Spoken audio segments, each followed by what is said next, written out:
It's over here this time. Oh. Hey, everybody. Welcome back. Hey, everybody, and welcome back to Mondays with me, Dr. Crystal, and today with Me, Dr. Heather. my cute wife.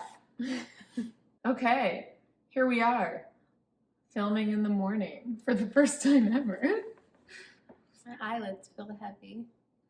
You look a little puffy. You're still cute. We had to do a morning film session because Heather's parents are coming today to hang out with us and help us with things around the house. So here we are. I'm not typically a morning person, but Neither. Heather was a trooper. I dragged her out of bed to do this. So, all right. So where did we leave off? I think we have just purchased the sperm. The sperm. Let's go. So we got the sperm, and then at this point, we were waiting for my cycle to start. Yeah, so usually I feel like when my period's coming, I wish it would just not come. But this time we're like, where is it? Where is this period? Yeah, Heather's cycle is pretty regular, but not exact, and we didn't know when it was gonna come, and we had to wait for the start of the cycle to get going on the fertility cycle. And so we were waiting and waiting after we got the sperm. I feel like we got the sperm literally right after your period, so it was kind of a long wait. I think it was 3 weeks or something. Yeah, I think you're right. Yeah. Finally, Aunt Flo came to town, and we were shocked and excited that Heather was bleeding. Yep. Okay, we weren't shocked. I don't know why I said that. We were excited to start the process. Yeah, we were excited. So at that point, I call my fertility doctor, and our fertility doctor. Sorry. At that point, I call our fertility doctor, and they give me the schedule for the next steps, which is an ultrasound and blood work at day 2. So the day she starts her cycle is day 1. And so that was why we were waiting for that day. So yes, on day 2, she had to get an ultrasound. Yes. And the blood work. Yes. Sorry, continue. It's kind of tough having a job too, but my work has been very nice about allowing me to try to get pregnant and work around my schedule. And I'm trying to do all these tests before work or after work or as early as possible or as late. So it's not conflicting with work too. Especially in our profession, it's a lot harder to move patients around because it's affecting all of their schedules as well. It's not just we are, pushing back working on a project or something like that. These are people's lives, and they've waited a long time to come see Heather in clinic. And so her work really did a good job of leaving some blocks in the schedule and kind of making it a little bit easier to move things around because we didn't know how often she was going to have to go do things. And unfortunately, since it's during the day, I couldn't go with her, but she's a champ. So, thanks.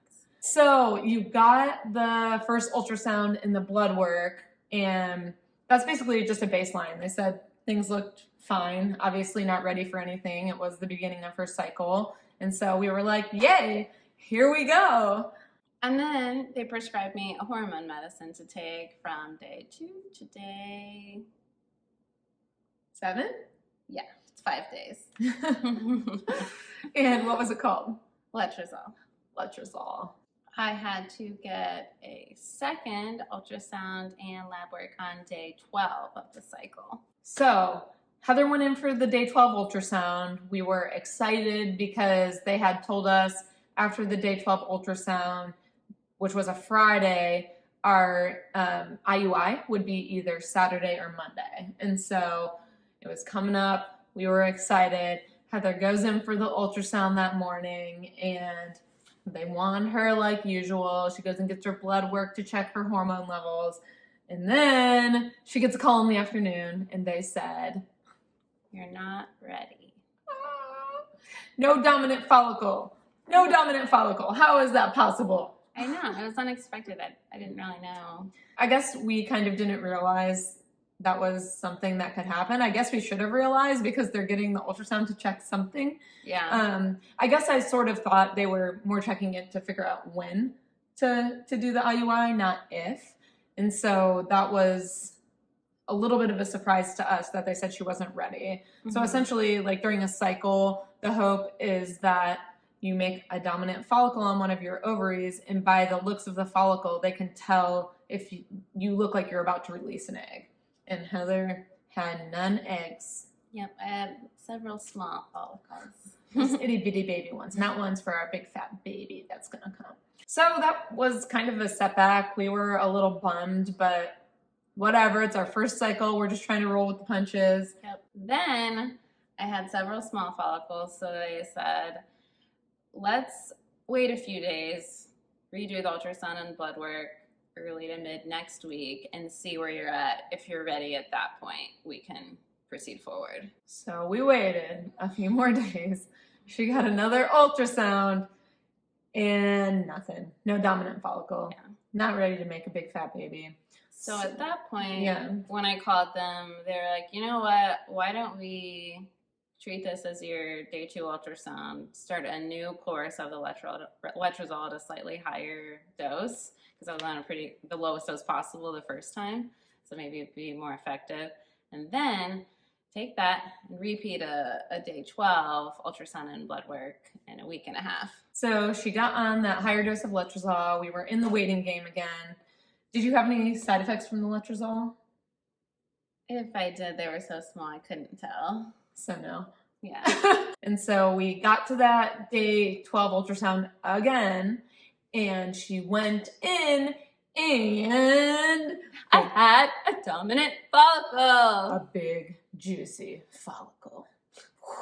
They were like, dang, that follicle be looking good, girl. We gonna make a baby. So we were super excited about the follicle, scheduled the IUI for that Saturday, and they told her she had to do her trigger shot. So Heather had to give the trigger shot to herself, which is just like a tiny little shot. It's essentially, I would say, similar to like diabetics giving themselves insulin. I made a video. Yes, she made a video. Let's put it here. And I'm gonna squeeze my fat. And medicine is going in at a 90-degree angle to my skin. Here we go.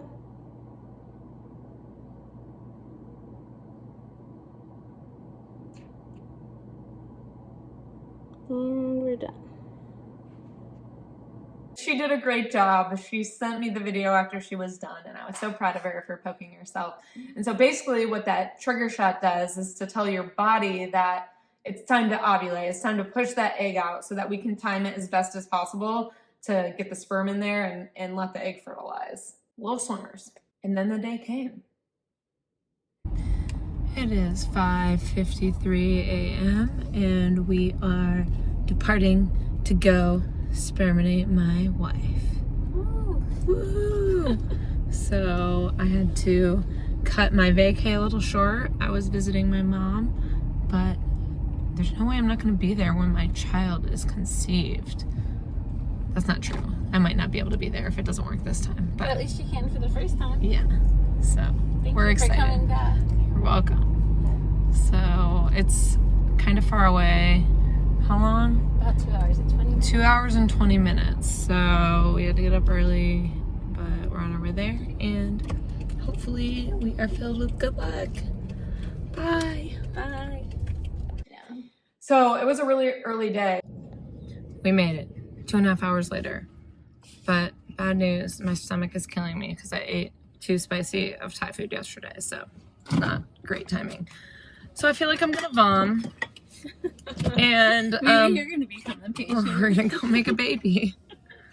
Let's go. So we had to go up, we had to sign all the stuff to thaw our sperm and make sure it was the right donor and everything. And then it takes 30 to 45 minutes for the sperm to thaw. Our sperm is thawing. Takes 30 to 45 minutes. We're thawing 2 vials, and then the sperm will be injected. Yup. How are you feeling, Heather? Good. How good? Very good. How is your follicle feeling? It's feeling very dominant. Do you think it exploded yet? I think it's waiting for the sperm. But they usually meet like in the fallopian tube, right? Yeah, So like it took that trigger shot, so probably. It's just in there. It's in there. Waiting. So hopefully the sperm are starting to become motile now. Unfrozen. They're, like moving around. They'll be ready like, to swim and then meet your egg. So then we had to go back and get our sperm. Some lady in there, the lab tech, asked us if we were sisters. It's like, yep, just here to make a baby with my sis. No, I mean, luckily we are super chill and we thought it was funny, but yeah, that happened.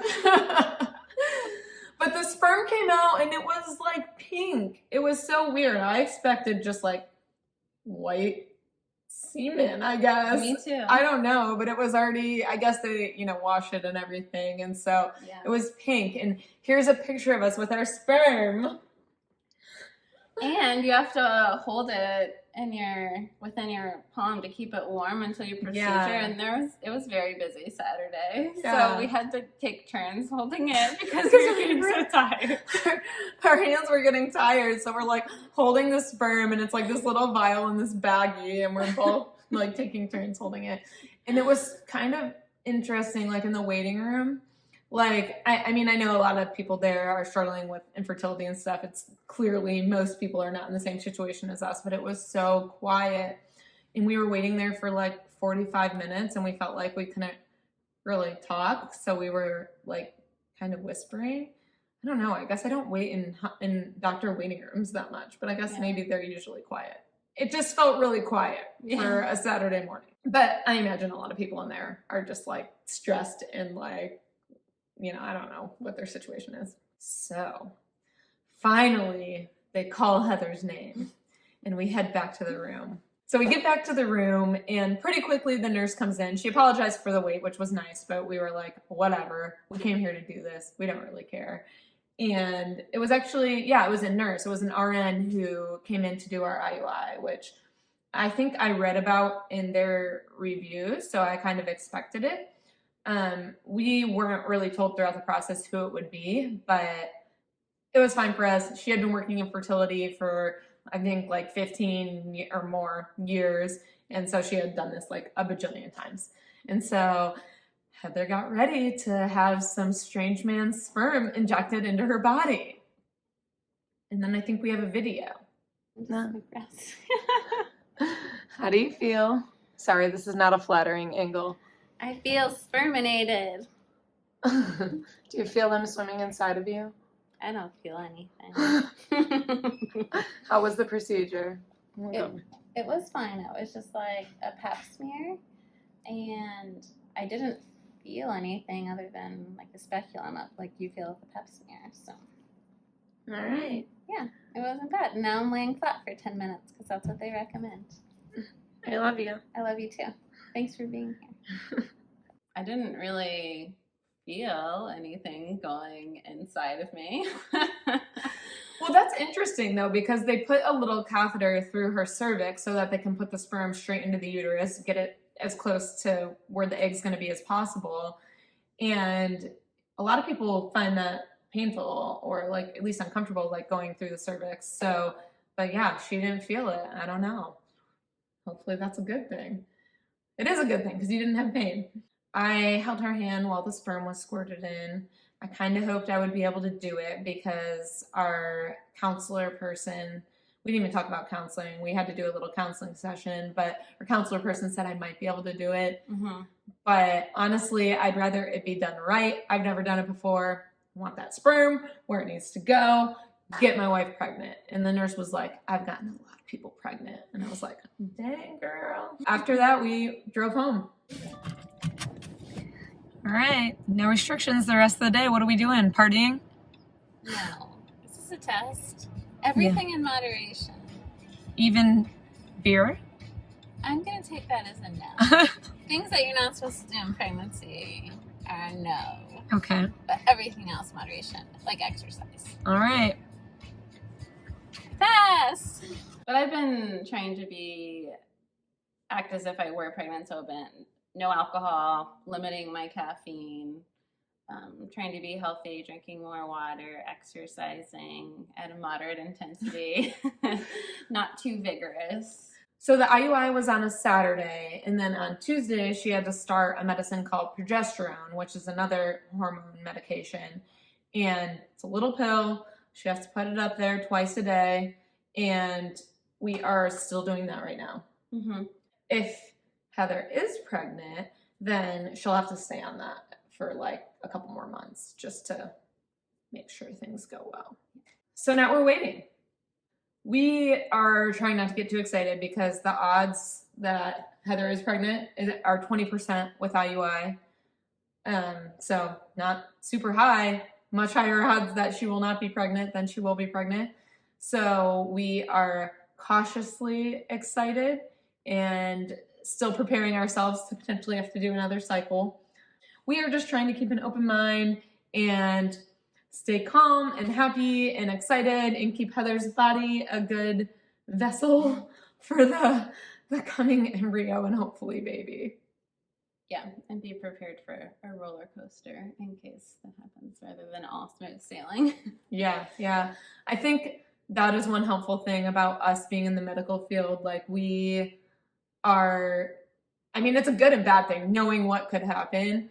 I think, a lot of people just get really, really excited and then get let down during this process. But I think we are almost like the opposite way. Like we're definitely excited, but we're like, pump the brakes. Yeah. So I think it's good.